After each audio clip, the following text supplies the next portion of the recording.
Welcome to the Yapping Podcast. I'm your host, Rafa. Let's start yapping. So today is June 23rd at 5:30 p.m. Pacific Standard Time. Uh, Iran and Israel have agreed to ceasefire.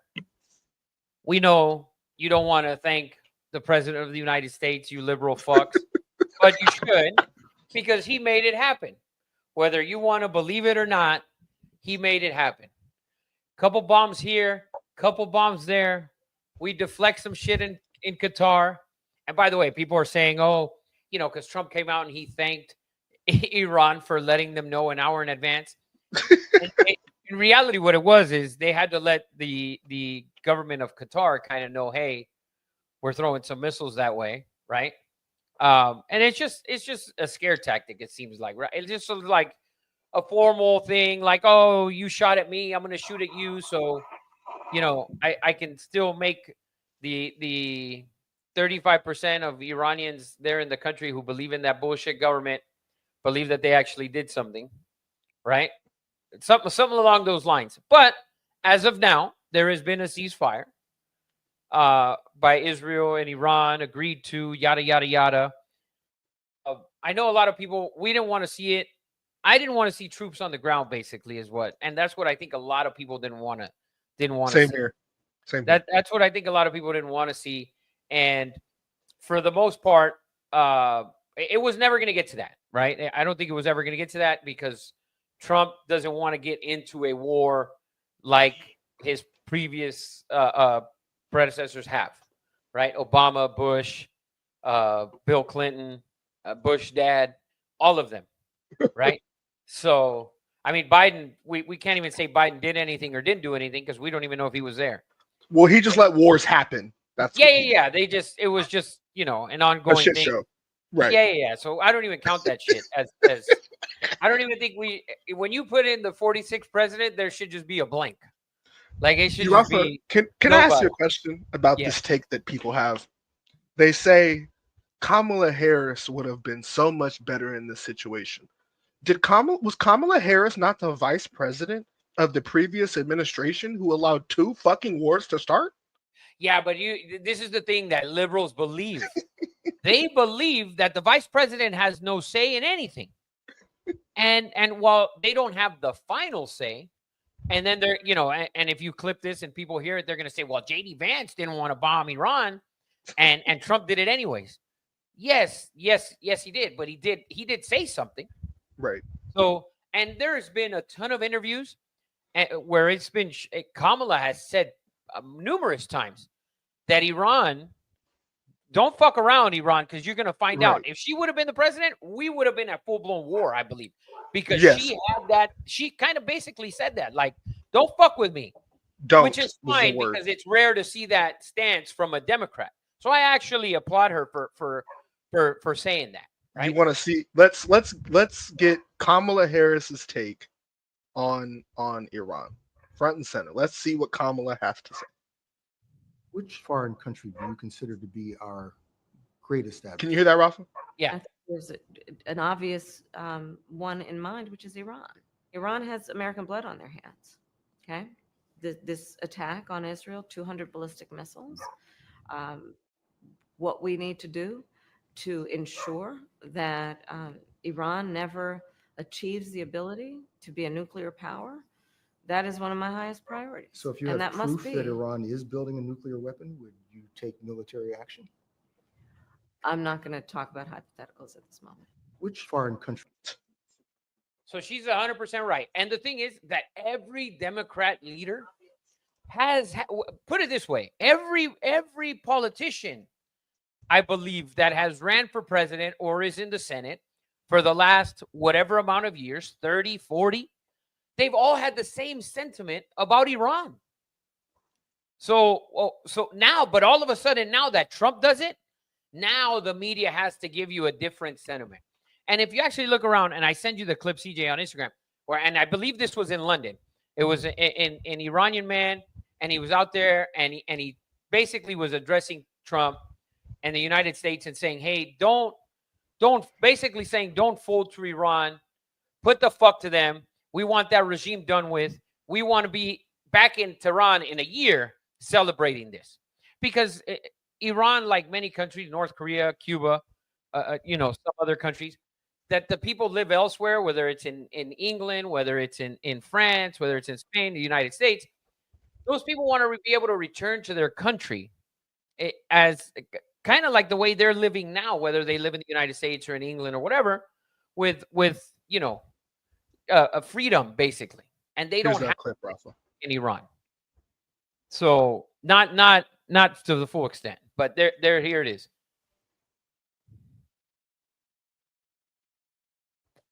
You got no volume on there. Got no volume? Why is that? Oh, there you go. And I'm going to keep this short and simple. And this is a message for Donald Trump. There is no deal to be made with the Islamic Republic. What deal are you going to make? The only reason they want to make a deal is because they are in rubbles. They are collapsing. They're weak. They could have made a deal 2 months ago, but they didn't. So now all of a sudden they want to make a deal. So my message to Donald Trump and Mr. Netanyahu is that we stand by you. The true Persian people stand by you. I love that statement at the end where he said the true Persian people. That means Yes. not fucking you white liberals. Yes. Okay. And dude, I feel like white liberals stand on anything that's just against Donald Trump. Yeah. Like that's their fucking take. Stand on anything against Donald Trump. Put it this way. If Donald Trump, it's just like, it's insane. It's insane. It really is. I can't believe it. They just stand on anything that's anti-Trump. They have no takes on it. You interview them on the streets.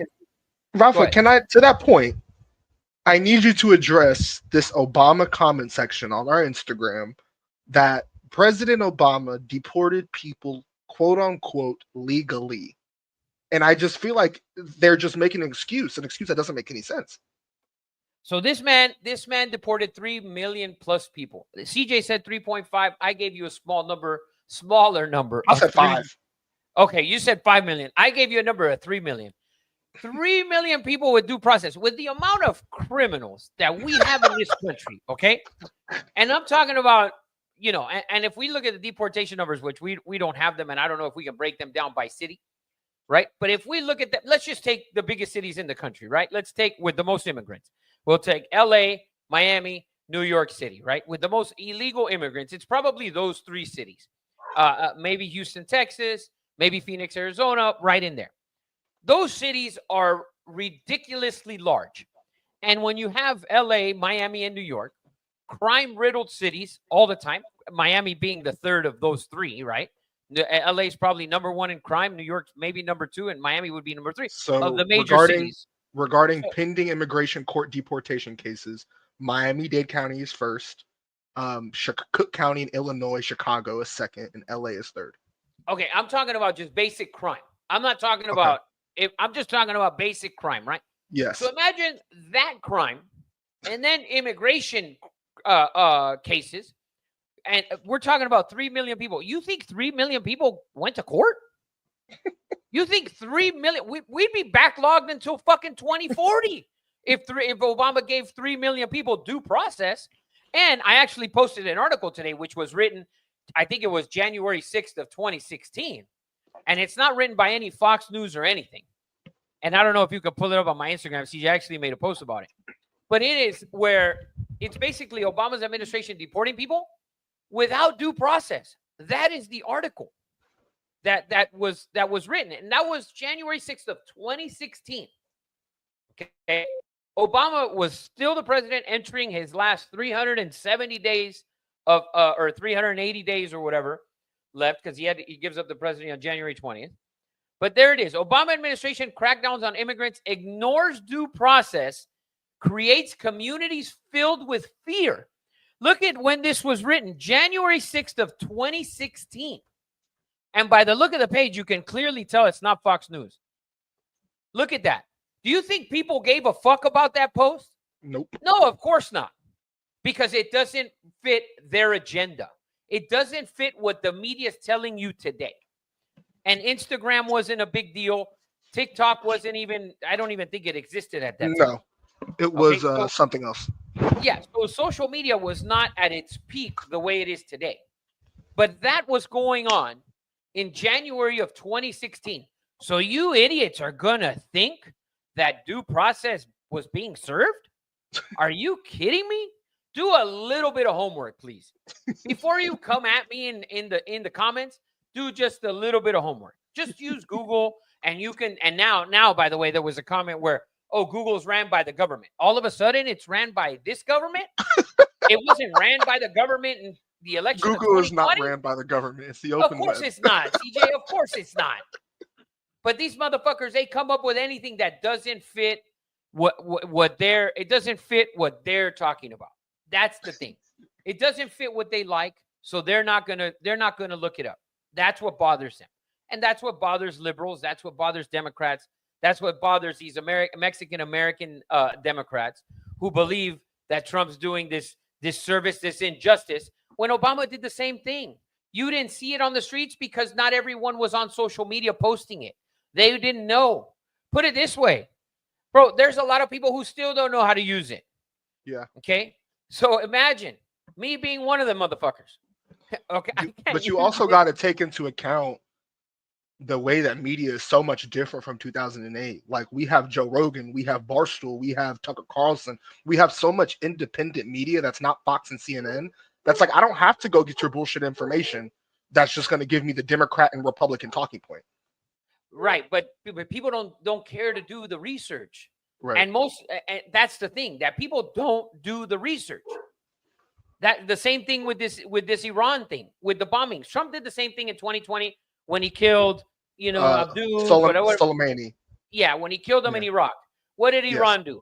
Iran shot a couple missiles at an American base, and the shit was over. It was like, all right, we're gonna throw some missiles at them. We know we're not gonna do shit, and that's it. And that same thing that happened last night. It's the same fucking thing. And there was no war started, and the shit was over.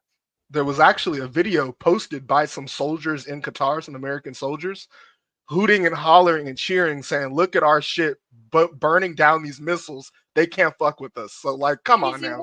Easy work. Easy work. Easy work. It's like an elite athlete an elite basketball player going to the YMCA. Easy work, dog. Easy work. These people aren't on our level. No. So, I mean, and then now you have all these people in fear. You have all these liberal Democrats because, like I said, if Kamala would have done it, it would have been fine and dandy. Trump did it, so it's a problem. When Obama did it, nobody gave a fuck. When he bombed Yemen, all the countries that he bombed, nobody gave a shit. 12,000 missiles, I don't know who, that he fired away. Nobody gave a crap. But now that it's Trump, you give a fuck. Oh, Trump can literally take out 150 militia members in the mountains of West Virginia, and liberals would somehow have a problem. There could have been 149 white dudes and one black dude, and liberals would have freaked out about it. And it's a militia that's been attacked, and they don't give a fuck because that's how liberals are. And the media is exactly like that. They will spin any Trump story and completely spin it. Look at Whoopi Goldberg, what she said the other day on the Yeah, you beat me to it. Bro, that shit was so Can you awful. speak on that? Yeah.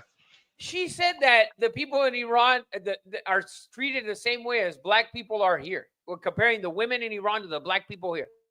This woman who lives, who knows where, is worth 40 or 20 plus $1 million, whatever. I'm sure it's a ridiculous number. What is she talking about? I don't understand. Even Bill Maher, who's a super Democrat, had a problem with it. Like, he had an issue with it. Like, he's like, how long can they keep these people on? Because there's still dumbass white liberal women who eat that shit up. It really is stupid. Oh, well, Whoopi said it. She's black. That bitch has been acting for 40 years. She's not even, there's elite black people. She's one of those elite black people. She's worth $60 million. And this bitch is treated like they treat them in Iran. Get the fuck out of here. $60 million? Come on, man.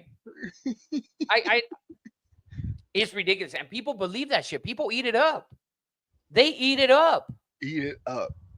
Let's see tomorrow. Let's see if anyone gives praise to the United States for getting this ceasefire from Iran and Israel. I know we're not going to get it from CNN and MSNBC. They'll somehow spin it where that's going to, oh, you know what, that could lead to something else later on. They'll spin it the wrong way, as they always do, because it's whatever Trump does is always wrong. It's always wrong. He never gets credit for anything. He really doesn't. And it's sad to say that don't give him credit. How about you give credit to the United States of America for getting that done? Forget that Donald Trump did it. The United States of America did it. You should be happy about that. You really should. And Trump's owned by the Jews before he was owned by Russia, and they had the whole Russia hoax bullshit. Collusion, yes. Yeah, and we know that turned out to be fake as COVID. Like these people, and the thing is, like, when you watch the news, to believe these people, when they literally fucking made you believe that a fucking paper bullshit mask was going to keep you safe from the most dangerous virus ever. In our lifetime. The most dangerous thing. But the flu death just disappeared. Yes. Like every year, 60, 70, 80,000 people die from the flu. Not that year. It was just COVID. They were just dying from COVID. Like, that's the common sense shit that you guys don't believe. And I know some of you worked in hospitals and this and that and whatever. Listen, I had a family member friend. His mother passed. Okay. And my mom called me. Oh, so-and-so's mom died of COVID. Oh, yeah? How old was she? 92. That bitch died because she was 92. I have a same close family member who said the same exact thing, who works for Kaiser Permanente. Said people were dying of other things and they listed it as COVID. Yeah, but if you say that, then you're a conspiracy theorist. You're lying, because to me, I'll tell you right now, CJ, and just honest to God truth, I don't know one person that passed away from COVID other than that lady that was 92 years old. I swear to you, and I've always said that. Neither do I. And I've always said that. There were some report, some it was like a WhatsApp message back at the end of, like, in the middle of 2020, somewhere like in June or July, and I don't know where I saw it, but I saw it at that time, where it was these two girls who were in Italy, and they lived down the street from each other, but they couldn't leave anywhere, and supposedly it was all over the news that people in that town were dying, and it was a very small town of like 3,500 or 4,000 people. They didn't know one person that was dying. They didn't know, not their neighbor, nobody. And it was like, you start to question things, but not enough people questioned it. It was a big fucking money grab for many people. Can I just balance this argument? I'm just going to balance it, just so there's balance. So they don't go crazy on us calling us complete conspiracy theorists. All right. I personally got COVID. Okay. I personally got it. It was the worst sickness that I have ever felt in my lifetime. Personally, I've had scarlet fever. I've had rashes, all of that. It was the worst. I personally thought, I have a grandmother. God bless her. She's still alive. I said if she got this, she would die. If she had gotten this, she's in her 80s, she would have passed away. That was my, kind of my conclusion from my sickness. It was quick. It was over in 48 hours, but I was like, if my grandma got this, it would have been a wrap. Listen, I never got it, but I also never took a test. So if you can't get it, if you don't take a test, dog. So I never took a COVID test, period. Now, I will tell you this. So in December, and for New Year's of going into 2020, my wife and kids went with my mother-in-law to New York. They were in New York for New Year's. They came home, and Ralphie has really bad asthma, right? So he has allergies and all that. When he came back, he was having trouble breathing. Okay. He went to the hospital, okay? Went to the doctor. Doctor told him, listen, you need to take this, that, blah, blah, blah. Gave him some antibiotics, some inhaler, shit, whatever. And the doctor told Jackie, because Jackie called in the next day, said, listen, and this is the beginning of January, okay? COVID started, I think, March 9th or is when they kind of closed everything down. Yeah. This was like January 5th, 6th, right around there. And so she called in and said, listen, I'm feeling this. Listen, just stay home, take this inhaler, blah, blah, blah, blah, pick it up, and that's it. And she felt horrible for 3 days. Ralphie felt horrible for like 5 days. That could have been COVID in January. I don't know. But after that, none of us tested positive for COVID. I didn't take any tests. Ralphie tested at school on his baseball team. He supposedly, they tested positive. Jaggy, he came home. They sent him home from school. He took a test. It was negative. Might have been some bullshit. But who knows? So, but anyways, we're not going to talk about COVID. What I'm talking about is the media putting all that shit out there, and people gobbled it up. The masks, the parties, all that shit. They're gobbling up all the immigration stuff now because there's more cameras. Everyone's on their phone and they're filming everything. Okay. And they really are. You saw the kid the other day, Pico Rivera in Walmart. He, I guess, attacks a federal officer, an ICE agent or Border Patrol, something like that. Attacked them. And then people, of course, you can't attack. You shouldn't attack anyone, right? You can't attack a federal officer. So they kind of, shove them and manhandle them a little bit. And there's people yelling, he's a U.S. citizen. He's a U.S. citizen. Dude, he committed a crime. It's not about him being a U.S. citizen. He literally assaulted a federal officer. And so days later, but they ran with it. The social media ran with it. KTLA ran with it. KCAL ran with it. A couple of days later, KTLA came out, said, this, that, and they gave the explanation of what it was. They kind of, righted their wrong, basically. But that's what you're getting. That's what you're getting. And I wish people would just go back to when mass deportations were going on, which was during Obama's more so Obama's second term. Go back to that. Go back to all of the pressers that Obama had. Go back to that and watch that. It is the same thing. It's just coming out of Trump's mouth. And Trump's actually getting work done about it. Sorry about that. That is my cellular phone. But to your point, Rafa, to kind of segue, can't you appreciate all of the back and forth that has occurred on the right, that has occurred between Candace Owens? You saw Tucker Carlson interview Ted Cruz in one of the best interviews I've ever seen. And you see all the back and forth, and you see nothing's falling apart. It's good back and forth. We can disagree. We go at each other on the internet, and it's not like we all hate each other. I just love it. Yeah, but that's different, because when you have arguments, when you have disagreements in between Republicans or people that voted for Trump, when you have those disagreements, they don't escalate to anything.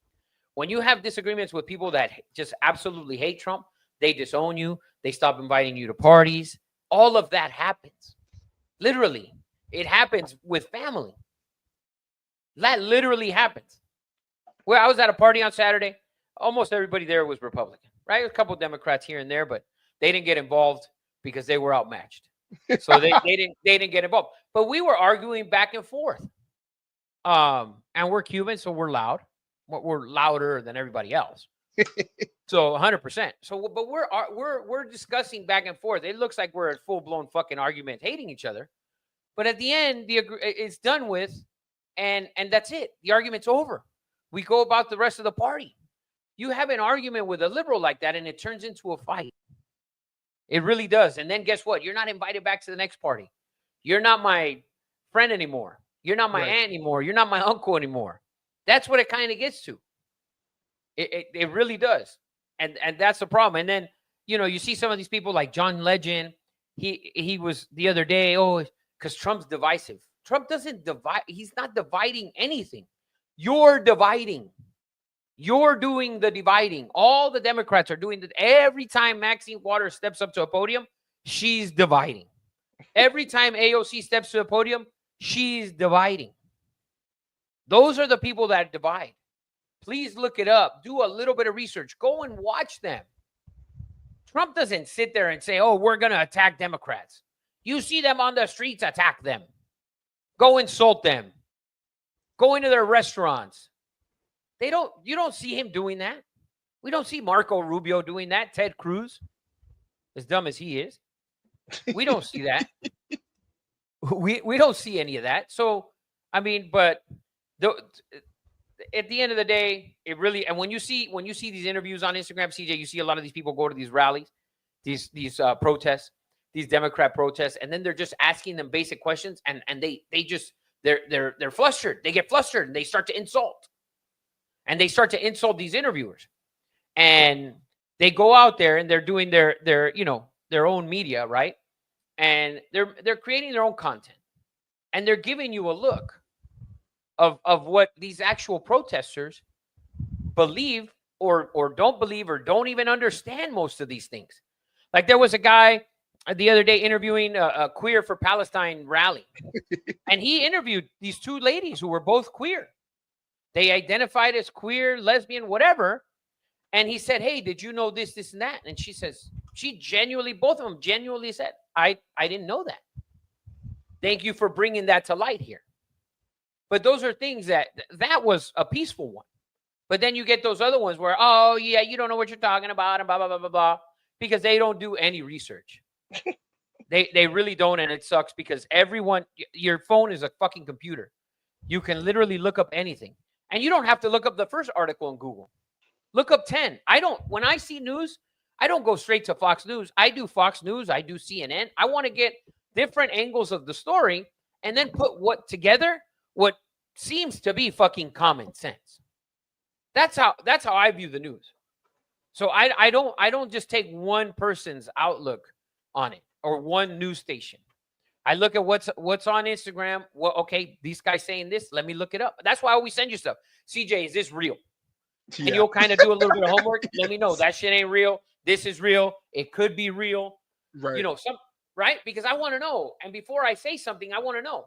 So these idiots who are here on this Obama post and sitting there telling me about due process, listen, when I sit here and act and look like an idiot, I'm actually telling you something that I've researched. I'm not guessing. I've researched this before I'm telling you. So don't believe me. If you don't believe me, you can insult me because I don't give a fuck. But do your research before you insult me. Like if you want to insult me, wonderful. I love the comments. I laugh at some of these. CJ and I laugh at them all the time. To be honest with you, I don't see many of the posts. And I don't pay attention to them. You see them all. So CJ will send me, oh, you're getting killed on this on TikTok. Send it to me. I want to read it. I want to see. And then if I believe that you're wrong and you're statistically and factually incorrect, then I will correct you on it. Because when I say something, I try to have as many facts as possible. And when I say something about sports, I want to have as many stats as possible. So when I say something, if you want to rebut it, it's fine, wonderful. But give me something that's concrete. Something that I can look at and say, fuck, you're right. But most of you are not. It's just based on feelings. Your feelings, your emotions get into it. They get involved in it. That's the issue I have with some of these people commenting. I don't give a shit. You can comment, talk shit about me all you want. I appreciate it. Thank you for even watching the post and commenting on it. And hopefully you share it to people who are just as crazy as you are. So then they can comment. I appreciate that. Thank you for all the people who comment on the post, good or bad, because that's what we're here for. I love the anyone can get a mic thing. Yes, anyone could get a mic, but this beautiful setup that I have here, you don't have. Just so you know. So anyone could get a mic, yes. CJ doesn't work for free. He gets paid. As on the Two Nobodies, Eddie and I sit there behind a fucking camera for 2 or 3 hours giving our opinion about sports. That's our opinion, okay? Whether you like it or not, we give it and we appreciate all comments, good or bad. Right. And it costs us money to do this. So if you have an extra $1,000, $1,500, $2,000 a month to throw away, go ahead and do it. But you probably don't. So yes, anyone can have a mic, but not everyone can have a beautiful room like this and have great producers like CJ and Eddie Money and Eddie Santiago, who we do a show together, the Two Nobodies podcast. Not everybody can do it. Everyone thinks they can do it. I'm sorry, but you cannot. Especially not 137 episodes. Hello. Hell no. Not 137 episodes, basically out of 140 weeks, probably. Right. Every fucking week we're there. And people criticize us. And yes, but it costs money. And all you morons who think anyone can do it, go ahead and try. Right. Go ahead and try. But to transition, LAPD our lovely police Sheriff. department. I saw you text me that. It's the sheriff. Right, but he speaks for the police department, does he not? No, sheriff's department is different than LAPD. Oh, really? Yeah, so you have the Okay, sheriff's department, okay. LA County Sheriff's Department, certain cities. LAPD is basically the city of Los Angeles and then the smaller cities around it. But in between those, you have private police departments like Burbank, San Fernando, Beverly Right. Hills. Yeah. Yeah, Downey. There's a bunch of other ones. And then the sheriff, you have Santa Clarita, Palmdale, Lancaster. You know, a handful of cities have the sheriff department. Gotcha. Yes, Okay, so sheriff department. I was ignorant to that fact. Okay, so we have the sheriff's department. Even then, our law enforcement in Los Angeles, because it applies to all of them equally across the board, can uphold the law and enforce the law and will not get involved in upholding the law in California, but are involved in looking into things that are happening across the fucking world. This is from the LA County Sheriff's Department. He says, our hearts go out to the victims and families impacted by the recent bombings in Iran. While this tragic event occurred overseas, the Los Angeles County Sheriff's Department is closely monitoring the situation alongside our local, state, and federal partners. I personally did not like this. I was not a fan to see LA, whether it's LA County Sheriffs, LAPD, doesn't matter to me, law enforcement in LA, be concerned. I understand we have the largest Iranian population in the country, but to be concerned and have your hearts go out to Iran, I'm lost. What are your thoughts? So, first of all, the LA Sheriff's Department, at least the deputies, most of the deputies, and I know a lot of them, and a lot of a handful that have retired, a lot of them are right leaning. Okay. But at the end of the day, I kind of know where the sheriff's department came from writing that tweet. I don't know how high it went up that it was agreed to tweet that. But I see where they kind of went at it where, we don't want to have civil unrest with the Iranian people and people going to the streets and all that. But if you actually take a look at it, most of the Iranian people, I believe they were happy with the outcome. I believe they were happy with the bombings especially the people that are here. That's the thing. I'm almost sure they were happy with it. So they read the city wrong on this one here. Right. They really did. They read the city wrong, I believe. I know why they did it, though. Like I said, I think they did it to kind of keep peace with the Iranian community. They thought something would pop off. Listen, the white liberals didn't have enough time to group up to get an Iranian protest going. That's what happened. So they didn't give enough time. Trust me, if there wouldn't have been a ceasefire today, this weekend, you would have had some Iranian protest organized by a bunch of white liberals with maybe 7 or 8 Persians. Like that's what would have gone down. That's what would have gone down. I'm just telling you the truth. So I think that's why they did it. They shouldn't. They deleted it right away, and I think they made a statement about it. Yes, they did. Yeah. But I understand that's why they did it, and the sheriff kind of handles those bigger protest type of deals and stuff like that. They're asked to come in and help and all that. So I understand why they did it. They shouldn't have done it, but it was kind of like a precaution. Like, don't come out. We stand with you. Don't, Oh my gosh. But I agree with you, CJ. I'm just kind of giving you another look of why they could have done it. That's all. All right. Well, let's transition to sports because this is also a sports podcast. I just want to get your feelings really quickly, and it can be brief, about the NBA and where the NBA is at and where the NBA is going. Because I see this and I agree with it that the NBA media is really bad, that Stephen A is no Tom Brady, he's no Kirk Herbstreit, he's none of those type of guys, none of those type of analysts. And you just have really bad media, and then you have, a long season with 2 teams that are not in big markets. What are your thoughts about where the NBA is and where it's going in its trajectory? I don't find a problem with where it's going. I think you had a great team, a team that was great all year long. I didn't think they can win it. I gotta apologize to Jalen Williams. I didn't think he was that good. I didn't think he was Robin Good, and he was definitely Robin Good. He was better than Robin Good. After what he showed me in this series and probably in the entire playoffs, he showed me that he can be that number two, and he proved it, right? And Chet, he's still kind of missing some things, but he was phenomenal as well. That could be a big three for the future. And they're all very young, right? So that could be a team that could win. They can fucking rattle off maybe 4 or 6 titles or something. All the great players are aging. When we look at the best players that are still in the league, yeah, SGA, he's a young one. Luka, he's fat and slow. The Joker, although he's the best player, how good is the team behind him defensively? They're not as good as OKC was. OKC's done a great job building that roster. Indiana, for me, I feel it was more of a fluke type of deal. Obviously Halliburton get hurt. He had 9 points in 7 minutes, and then he goes down, which was brutal to see. And he's probably going to take about a year to. I don't even think he gets back next season. We'd have to see. So yeah, he tore his Achilles. Who knows if he even gets back? So a lot of different things. I think the NBA is fine. The analysts, though, the problem is that ESPN is now the main carrier of the NBA, and they throw off a lot of people. ESPN they go way too woke, whether people want to believe it or not. That's why people don't watch it. People wonder why people stop watching ESPN. It's because of that.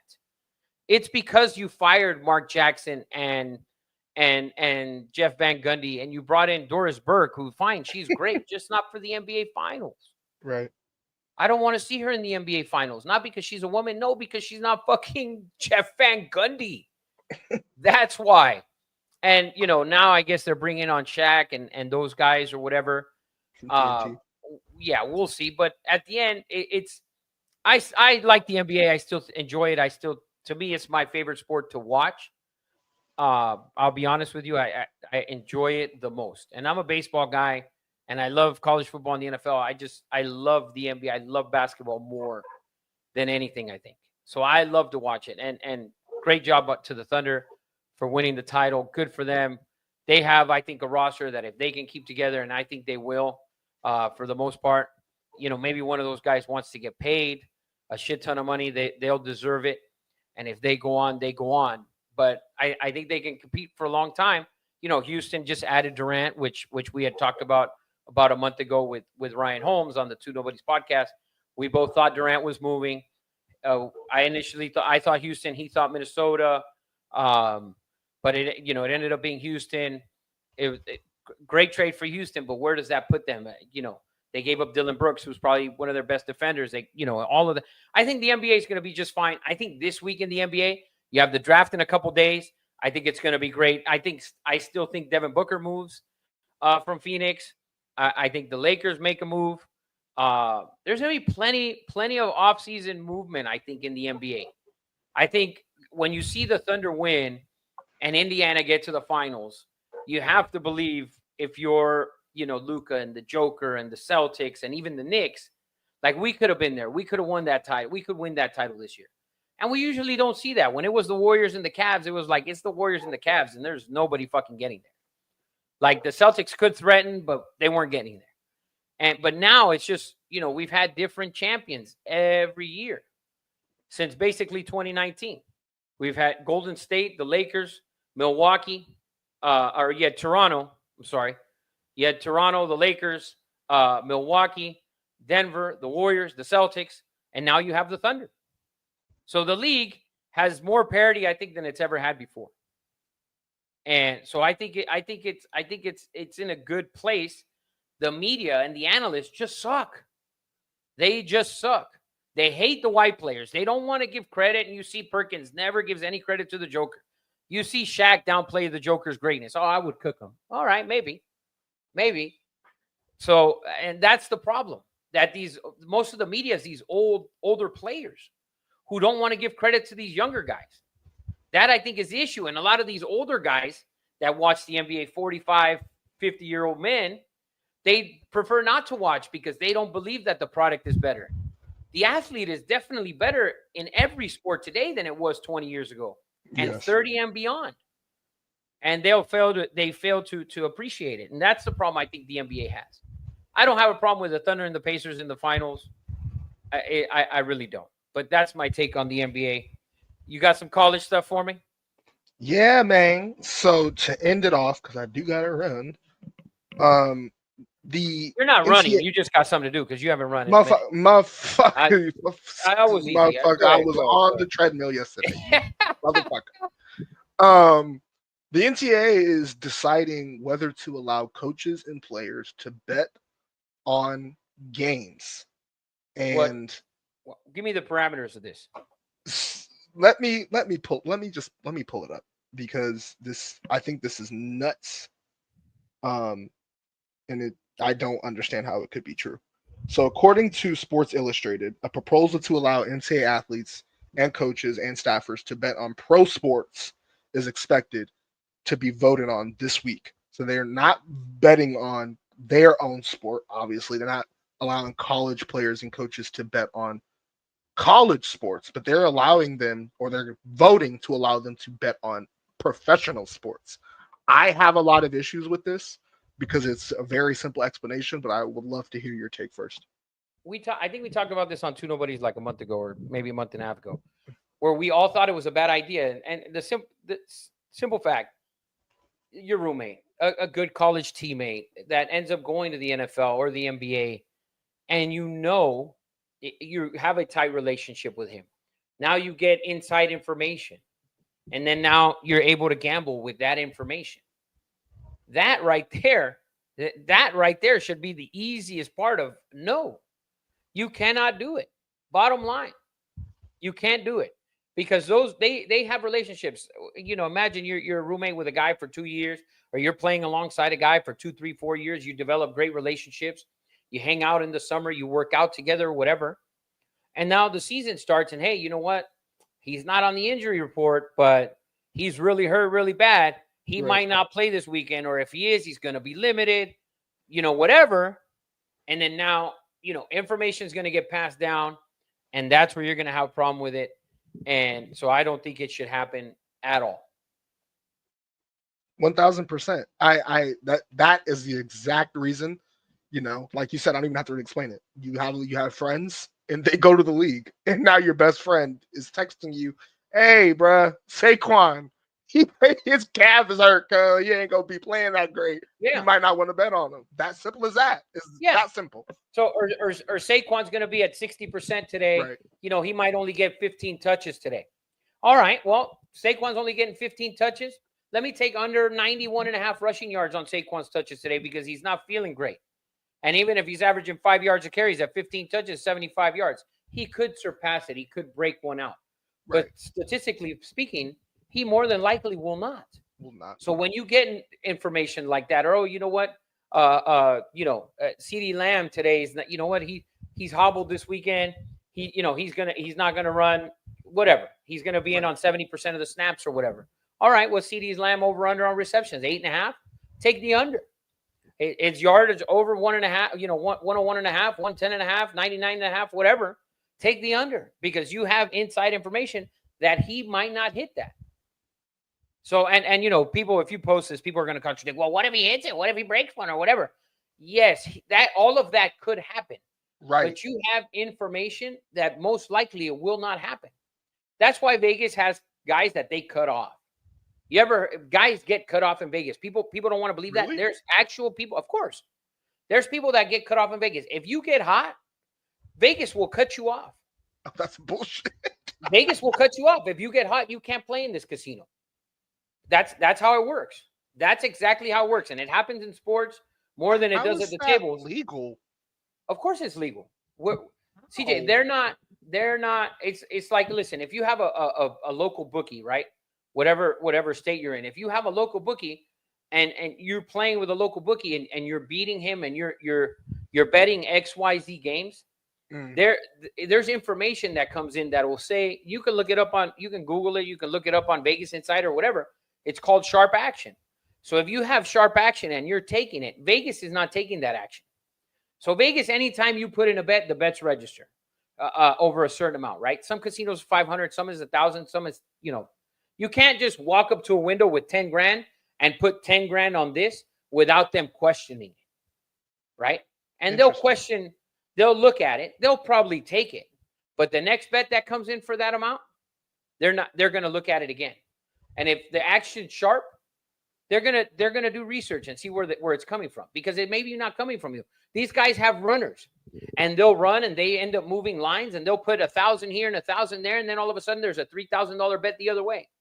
Because at the end of the day, sharp guys, they move the line, right? So if they can get one line, I'll give you an example. Let's say a game, the line starts at, let's say an NFL football game, the line starts at 7. The sharps get the money in, and the money's in at 7, right? And you have +7. Well, the line goes down to 6, right? Now they can take the team that's -6. So they have a team that's -6 and a team that's +7. If the game ends at 7, they push but one bet and win the other bet. And the only thing they're risking in reality is juice. Juice is usually 10%. Some games it's $1.50, it's $1.05. So if you're looking at $1,000 bet, it's $1,100 to win 1,000, or sometimes $1,150 to win 1,000. Very rare it's $1,200 to win 1,000. But that's the only thing they can lose. But they have a chance to middle both. Easy thing here. The Oklahoma City Thunder game in Indiana the other day, the one where Halliburton might have not played. There were reports he wasn't going to play from the very beginning. All the sharp action came in early on the Thunder -5. The line moved all the way to 6.5 before Halliburton was announced that he was actually going to suit up and play. This was game 6. So if the sharp money is at 5, you can still get, and it moves to 6.5. You can take Indiana with 6.5, and it gives you a 1.5 middle, right? So the 1.5 middle to play with. Obviously, Indiana won that game, and you end up losing the juice. But if the games, they want an edge. An edge can be 1 point. It could be half a point. So that's what Vegas doesn't want, and they limit that. They limit that with certain players. And people are going to tell you, no, they don't. Trust me, they do. That's a thing in Vegas. All these guys that sell picks and odds and all the sharps in Vegas and all, who do you think sets these lines? Do you think it's some random fucking computer that does it? No. It's about 18 to 20 guys that they'll sit there every night and give a breakdown of what they believe the line is. And that's why usually, yes, of course, not some computer generated shit. And they adjust the line accordingly to the amount of money that comes in on the game. So if you're taking more money on one side, you have to adjust the line to try and even out the money. Because at the end of the day, Vegas just wants to make the juice, whether people want to believe it or not. Vegas is happy if they have $1 million on each team. They have $1 million on each team, they're fine. They make out like bandits. They're going to make the juice. They're going to make 10, they're going to get 10% on one of the bets. That's what they're going to make money on. Vegas doesn't want 5 million on one side and $1 million on the other. They don't want that. And those guys understand it and they know it. So sharp action is a real fucking thing. And in Vegas, if they catch you, and you, there's movies you can watch. Lay the Favorite by Bruce Willis. Bruce Willis, I believe, is in it. Catherine Zeta-Jones. He was a real guy. And it's called Lay the Favorite. It used to be on Netflix. I don't know, but watch that movie. That'll kind of give you a better. And this guy was betting offshore. He was betting. He had runners in the casinos, horses. I mean, they're betting everything. That was a sharp guy. That's what it was. And that still exists to this day. And it exists everywhere. And every bookie has one guy or two guys. And some bookies are really good at eliminating those sharp guys. We don't take sharp action. They cut you off right away. Interesting. So if you got that, if you had college players being able to gamble, you're now putting more information in hands of people that can even sell that information. Hey, I have this. Because that's what all these people who sell picks, that's what they give you. They tell you, oh, I have information on this game and blah, blah, blah. And to me, I think it's bullshit. But when you put information out in somebody's hands, now the information that's supposedly out there, now there could be even more information. Imagine 10 guys from Georgia, right, that played with the entire Eagles fucking defense, basically. And now you hear, hey, what my buddy says that fucking, Carter's not playing this week, or he doesn't feel good. He's, he's questionable, or he's probable, but in reality, he's only going to play, maybe not going to play on third downs or whatever. You have that information now. So with that information, you can give it to someone else who's a little bit brighter, or you can place your own bets with that information. and you use it accordingly. It's just stupid. And I think you'd be giving a ton of information out, and it'll happen. And whether they want to believe it or not, it's going to happen. It already happens now. Right. You know, you had the kid Porter, I think, from the NBA, who people were betting like on his under, like out of nowhere, like he's a random nobody. Oh, I'm playing tonight, or I'm not playing tonight, or I'm going to play fucking mop-up duty. So if he's playing mop-up duty, he's probably playing 3-4 minutes. Take his under 2.5 points because he's not, and he got caught for that. So imagine, and that was just his buddy with information. So imagine to a bigger scale where you're now having thousands of athletes with access to other thousands of professional athletes, or tens of hundreds of professional athletes passing along information. I think it's stupid. So the NCAA should not allow it. Interesting. All right. Well, if that's all you got, that's all I got, cut. That's it. Thank you guys for tuning in. Check out the Two Nobodies podcast live on YouTube every Wednesday night, 6 p.m. Pacific Standard Time. Check out Eddie, myself, Eddie Money, CJ. We're on there talking sports, talking gambling, speaking gibberish, and all sorts of crap.